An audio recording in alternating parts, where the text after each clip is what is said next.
shkon në 2 numrit e vdekurve në aksidentin që ndodhi rreth orës 16:40 minuta në superstradën Lezhë-Shkodër te kryqëzimi i Plinishtit.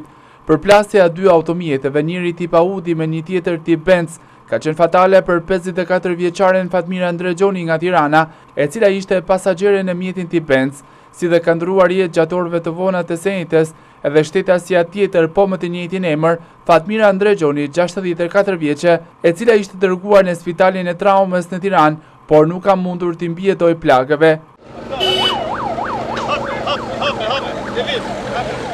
Në mjetin Benz me viktimat udhëtonin edhe 2 shtetas të tjerë, konkretisht shtetasi SN dhe AN drejtuesi i automjetit, të cilët ndodhen në spitalin Rajonal të Lezhës dhe momentalisht ndodhen në mbikëqyrjen e mjekëve. Sipas uniformave blu, mësohet se shkaki i këtij aksidenti të rënd ka qenë shpejtësia te normave të lejuara të automjetit tip Benz.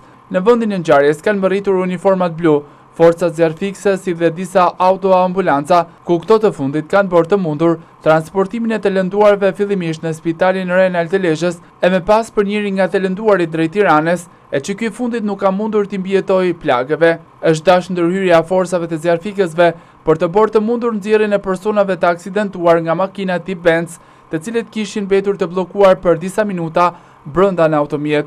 Ndërkohë në mjetin Audi udhëtonin shtetasi NN, i cili ndodhet në spitalin Rajonal të Shkodrës, dhe shtetasi EN, i cili ndodhet në qendrën e traumës në Tiranë për ndihmë të nevojshme mjekësore. Gjithashtu njëra kursi e superstradës mbeti e bllokuar për pak kohë si shkak i këtij aksidenti të rënd.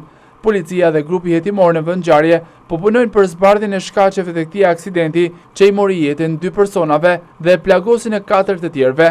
Vetëm pak javë më parë një tjetër aksident u regjistrua po në kryqëzimin e Plinishtit, ku mbeten të plagosur 3 femra.